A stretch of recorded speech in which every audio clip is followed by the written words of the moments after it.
시청자 여러분 안녕하십니까. 지금부터 저녁의 한보정도를 시작하겠습니다. 이번 시간에는요, 윤 대통령에 대한 평양 무인기 침투 사건이요. 이게 이제 이적죄로 특검에서 이제 그 고소를 해서 이게 결국 이제 추가 구속영장 심사까지 받았는데 결국 윤 대통령의 주장은 전혀 받아들이지 않았습니다. 자, 특검에서 주장한 게 사안이 굉장히 중대하다. 그 다음에 증거인멸과 도주의 우려가 있다. 이렇게 해서 이제 영장을 발부해달라라고 주장했고요. 윤 대통령 측에서는 무슨 소리냐? 이건 법리적으로 죄가 되지 않는다. 예. 그리고 말이죠. 이 범죄 사실도 특정되지 않았다. 이런 이유로 이거는 반드시 기각이 되어야 한다. 이렇게 주장했지만은요. 전혀 받아들여지지 않았습니다. 당연하죠. 뭐 이미 똑같은 혐의로다가 김용현 장관도 구속영장이 발부됐고, 자, 그리고 이제 여인형 방첩사령관도 구속영장이 발부된 바 있어요. 자, 이거 뭐 짜고 치는 고스톱 아니겠습니까? 그런 비판이 법 쪽에서 나오는 겁니다. 지금. 자, 그래서 정말 무리한 이 기소에 무리한 영장 발부, 무리한 추가 구속영장 신청에 무리한 영장 발부라고 하는 법 쪽의 비판이 지금 쇄도하고 있다. 이런 말씀을 드리고요. 그 다음에 이제 두 번째 하나는 이와 관련해서 그래서 변호인단이 즉각적으로 반박하는 입장문을 내놨습니다. 자, 그래서 이 변호인단의 입장문도 여러분께 함께 말씀드리도록 하겠고요. 그 다음에 이제 우리 정치권 뉴스와 관련해서 지금 오세훈과 한동훈이를 갖다가 장동혁이가 말이죠. 제대로 날려버리고 있어요. 저도 그러지 않습니까? 이 장동혁이가 오세훈이가 뭐 세 가지 조건을 내세웠죠. 이거 빨리 사과하라. 그리고 이제 가열차게 그래서 이제 중도 외연을 넓혀라. 이거 아니겠습니까? 거기에 대해서 아무 말도 안 한 것 자체가 오세훈이를 무시하는 거다. 자, 그리고 받아들일 수 없는 발언으로 장동혁이가 순간에 딱 판단을 내린 거다라고 제가 어제 그렇게 말씀을 드렸는데요. 오늘 기자 간담회에서 조목조목 이 오세훈과 한동훈이를 날려버렸습니다. 자, 그래서 한동훈이의 제명, 하라, 출당하라 이런 지금 서명운동에 지금 서명운동이 돌입해 있는 상태인데 한동훈에 대한 지금 장동혁 그러면 말로만 그럴 게 아니라 장동혁은 빨리 윤리위원장을 지명하라. 꼭 당외에서 지명할 이유가 뭐가 있어요? 아니 당내 배지 많이 다른 사람들 많잖아. 그 중에서 자기 말 제일 그야말로 대화가 통할 수 있는 사람 갖다 앉히면 될 거 아니에요. 예? 자, 그래서 장동혁에 대해서는 우리가 말이죠. 그렇게 이제 발언만 할 게 아니라 실질적으로 액션으로 움직여라. 그러려면은 윤리위원장을 하루빨리 지명을 해서 임명을 해서 한동훈 사건을 강하게 처리해라. 왜냐? 지방선거로부터 멀리 떨어진 즉 조기에 윤리위원장을 임명해서 조기 한동훈을 딱 내치면 그 자체가 제가 보기에는 득표 요인이 된다. 이렇게 판단이 됩니다. 그래서 장동혁의 이 발언 내용을 말씀드리겠고요. 자, 이제 4일부터 7일까지 이재명 대통령이 이제 중국을 방문하게 됩니다. 그래서 뭐 통상 정상회담을 하게 되면 말이죠. 그 나라 언론과 인터뷰를 통해서 좀 이제 여론을 조성해요. 지지 분위기를 조사하는 거죠. 그래야 이제 정상회담에 잘 돌아가라고 말하냐면 기름칠을 하는 겁니다. 그래서 중국 언론하고 이제 인터뷰를 했는데 하나의 중국 확실하게 지지한다. 이건 뭐 어쩔 수 없겠죠. 하나의 중국 이건 뭐 대원칙이니까. 자, 그렇지만은 타이밍적으로 볼 때 또 불가피한 측면도 있어요. 그런데 이게 말이죠. 지금 왕이하고 그다음에 조현 최근에 이제 회담을 갖고 말이죠. 여기에서 중국 측에서 상당히 좀 뭐라고 그럴까요? 세게 압박을 준 상황이었어요. 자, 이걸 보면 현 대중 외교에 있어서도 그렇게 매끄럽지 못하다. 아니 이재명이가 중국 언론하고 인터뷰하는 거 다 알 텐데 말이죠. 조현이가 괜히 이 왕이하고 말이죠. 협의하면서 왕이가 조현한테 압박을 가하는 모양새가 돼버렸잖아요. 그래서 그 시진핑의 일종의 왕이 외교부장의 압박은 시진핑의 압박이죠. 시진핑의 압박을 받아서 받은 걸로 인정이 돼서 이렇게 하나의 중국 원칙을 지지한다. 이렇게 얘기하는 것은 대외적으로 볼 때도 그렇게 좋은 모양새가 아니다. 그래서 이건 말이죠. 이 서투른 역시 아마추어 외교가 이번 지금 이제 한중 정상회담에서도 여실히 드러나고 있는 것이 아닌가. 자, 이렇게 판단이 됩니다. 예.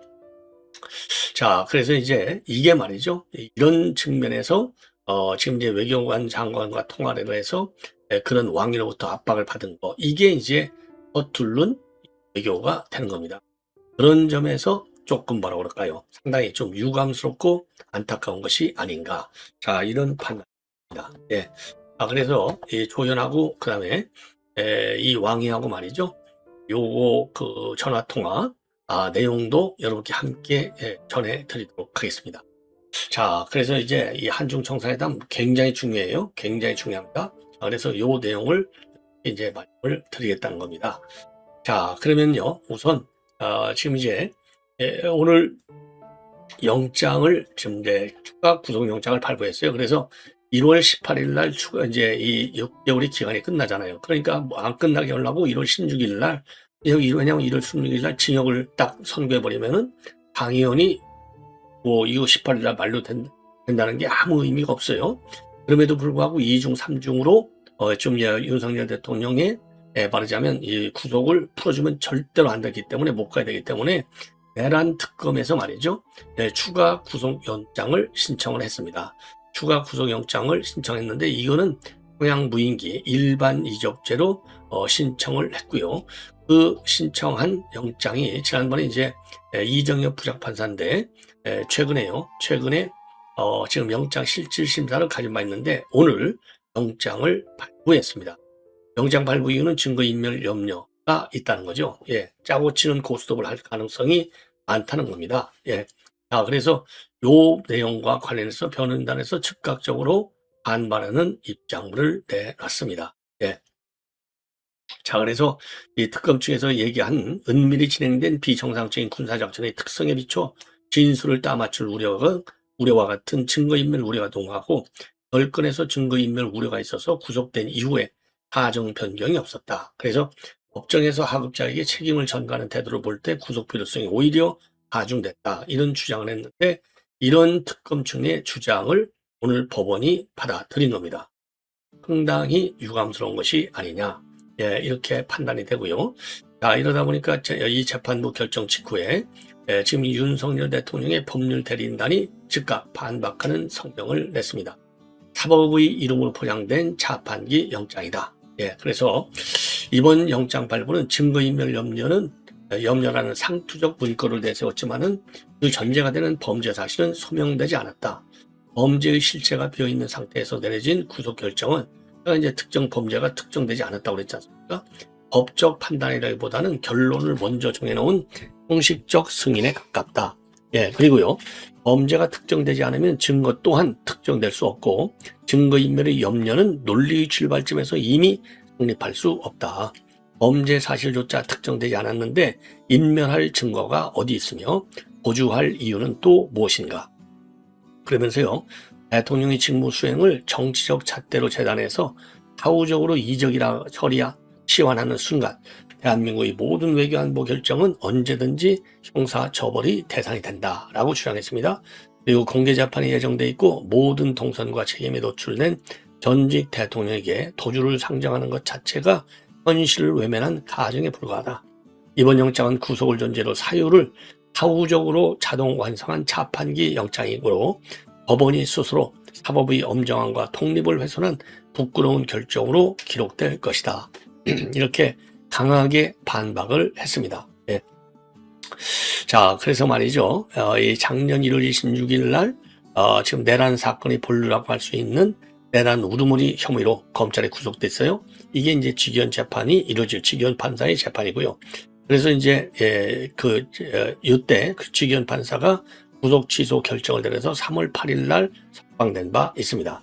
그러다가요, 작년 7월 달에 특검이 조은석 특검이죠. 다시 구속된 뒤에 7월 19일 날 구속 기소가 됐어요. 자, 이때는요, 체포영장 집행을 저지한 혐의가 적용이 됐습니다. 그러다가 이번 조은석 특검은 다시 11월 10일 윤 대통령하고 김용현, 그 다음에 여인영 일반 이적 혐의로 기소하면서 법원에 추가 구속을 요청했고요. 자, 그래서 이게 추가 구속이었고 지난 24일 날 증거인멸 우려로 김용현과 그리고 여인영에 대해서 추가 구속영장이 발부됐습니다. 그러니까 이때부터도 이거 윤 대통령의 구속은 결정된 거구나. 상당히 우려를 많이 했어요. 참 굉장히 안타깝고 유감스럽다. 자, 그래서 지금 말씀드린 대로 법리적으로 죄가 되지도 않을 뿐만 아니라 범죄 사실을 특정도 못했는데 이 영장을 발부한 겁니다. 자, 그래서 지난번 구속심사가 열렸을 적에도 말이죠. 무인기 투입은 북한의 오물풍선에 대응하기 위한 정상적인 군사 작전이다. 그렇기 때문에 일반이적죄가 성립될 수 없다라고 주장을 한 바 있습니다. 자, 그럼에도 불구하고 오늘 영장 발부하면서 말이죠. 법원은 은밀히 진행된 비정상적 군사작전이라고 하는 사건의 특성상 진술을 짜맞출 우려가 커 증거인멸 위험이 크다라고 하는 특검 측 주장을 받아들였습니다. 예. 자, 그래서 이제 오늘 영장 발부가 결국은 이제 세 번째 영장이 발부된 겁니다. 자, 그래서 지금 이제 뭐라 그럴까요? 이 변호인단이 지금 이제 주장한 대로 말이죠.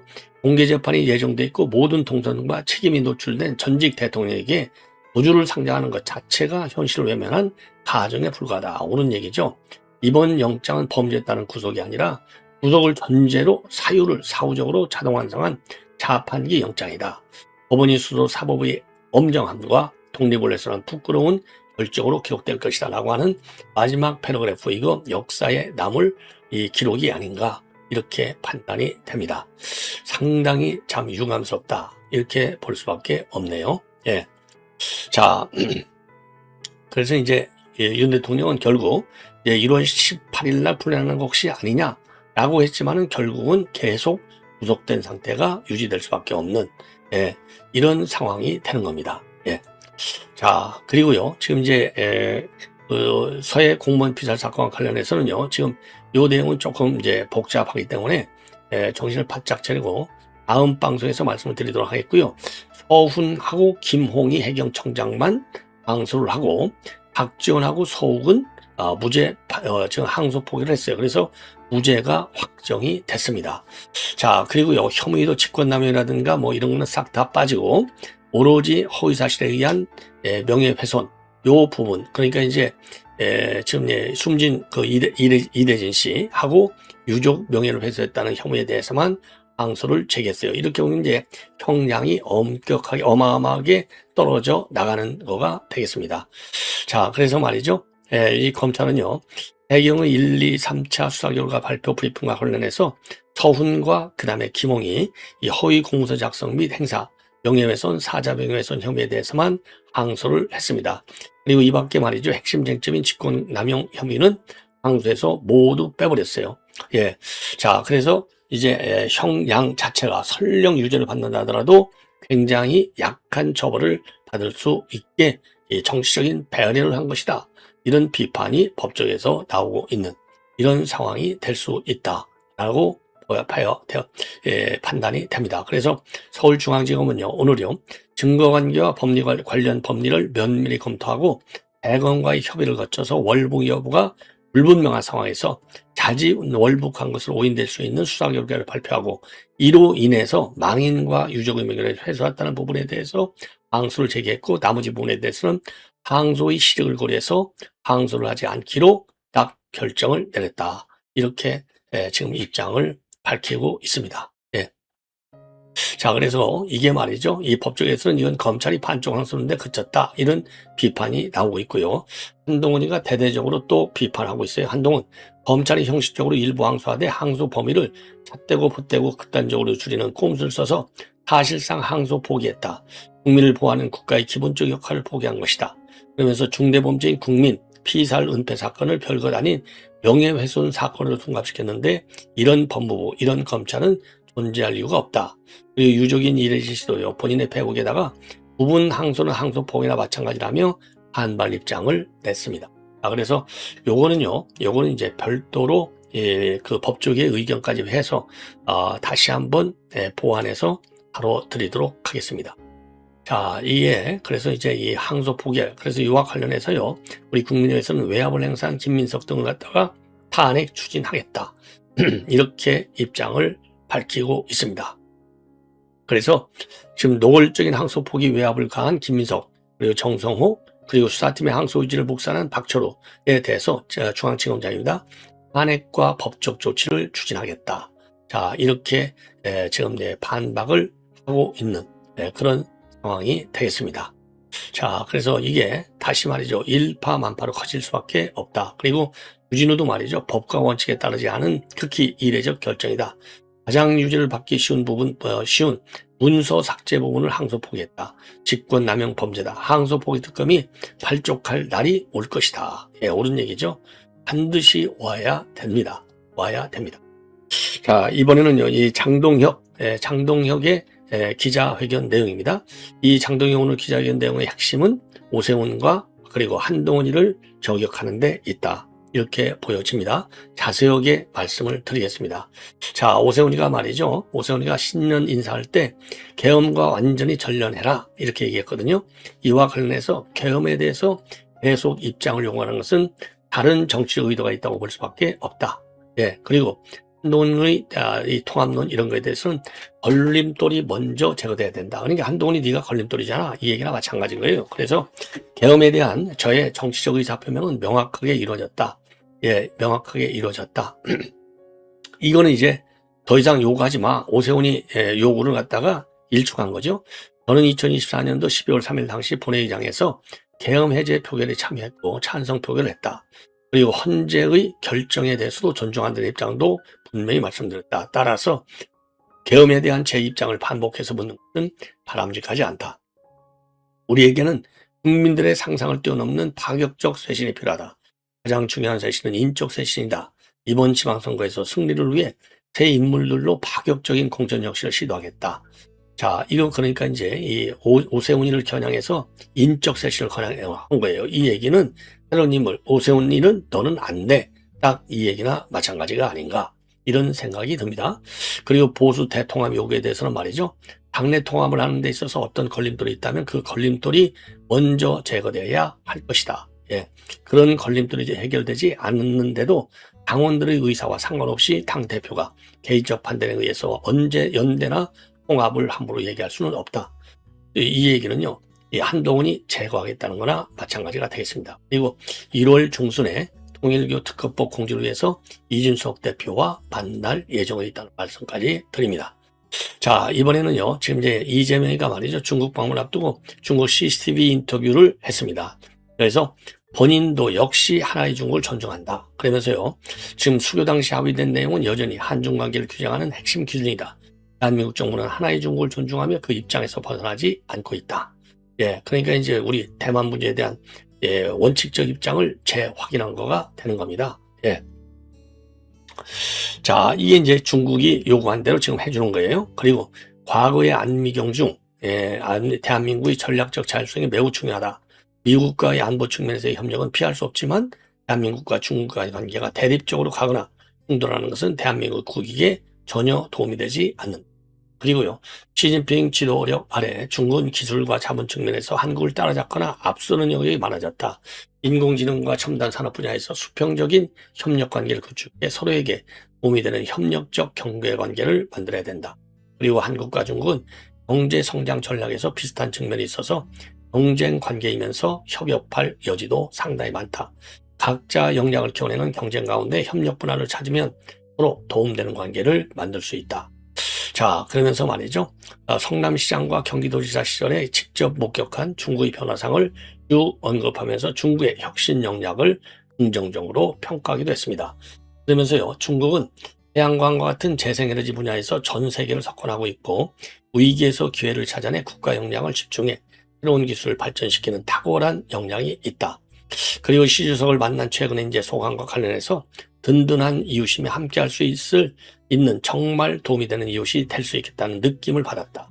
그리고 시진핑 주석 지도력에 대해서는요, 중국의 경제 및 기술 발전을 아주 짧은 시간 내에 계획한 대로 잘 이뤄냈고 복잡한 국제 정세 속에서도 매우 안정적으로 중국을 이끌어가고 있다. 그리고 시 주석은 의외로 농담도 잘하신다. 내가 전화기를 가지고 반쯤 장난을 쳤는데도 아주 호쾌하게 받아주셨다. 대한민국 국민들이 시 주석의 이러한 인품에 대해서 상당히 좋은 생각을 갖게 되었다. 시 주석은 서로 의지하고 협력하는 관계가 양국 모두에 도움이 된다는 점에 대해서 이해도가 높았고 내 기대가 현실이 될 수 있겠다는 생각을 했다. 이번 방중을 계기로 한중 관계가 확실하게 도약하게 될 것을 확신한다. 서로 필요한 것이 무엇인지 끊임없이 대화해서 찾아내야 한다. 양국 정상의 만남이 최소한 1년에 한 번쯤은 있어야 된다. 제가 중국에 가도 좋고 중국 지도부가 한국에 와도 좋다. 자, 그러면서요, 청와대로 집무실을 옮긴 이후에 맨 먼저 중국 언론과 인터뷰를 가진 것에 대해서 그만큼 중국과의 관계를 중시한다는 점을 말씀을 드리고 싶다. 그리고요, 공항기를 옮기고 집무실을 청와대로 복귀시킨 것은 국정 운영을 정상으로 전해냈다는 정도의 의미가 있다. 이번 방중을 통해서 그간의 갈등 요소를 최소화하고 양국이 서로의 발전에 도움이 되는 관계로 확실히 자리매게 하는 것이 목표다. 그런데요, 참 이재명이를 이게 보면 말이죠, 정상회담 같은 걸 때 항상 이 정상으로서의 격에 맞지 않는 농담 같은 걸 잘해요. 격에 않는 그런 워딩이 많아. 자, 여기에서도 말이죠, 잘 나가다가 시주석은 의외로 농담도 잘하신다. 내가 전화기를 가지고 반쯤 장난을 쳤는데도 아주 호쾌하게 받아주셨다. 이게 이런 농담 얘기, 전화기 갖고 장난친 얘기, 이런 거를 요 인터뷰에서 왜 하냐 이겁니다.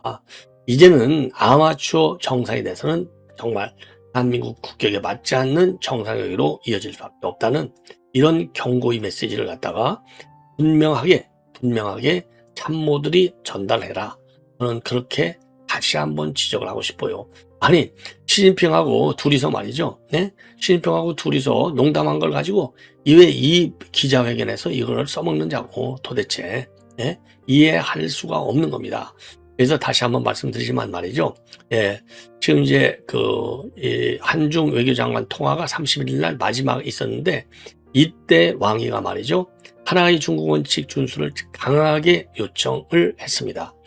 자, 그래서 그리고 나서 바로 이렇게까지 자세하게 농담까지 한 얘기를 가지고 하나의 중국 원칙을 다시 한다.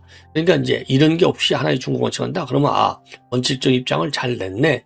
이렇게 평가하는 게 맞을 겁니다. 그런데 이 왕위로부터 이렇게 강한 압박을 받은 바로 이후에 이렇게 든든한 이웃이다 뭐 등등등등 이렇게 얘기한 것은 결코 제3국에서 받아들일 때, 특히 미국에서 받아들일 때 이거를 어떻게 받아들이겠냐 이겁니다.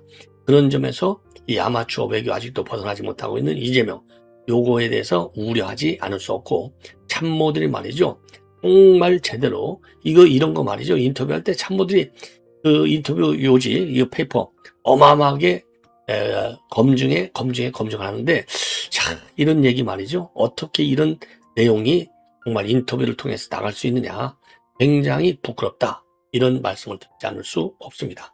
시청자 여러분, 이것으로 본 방송을 마치겠습니다. 대단히 고맙습니다.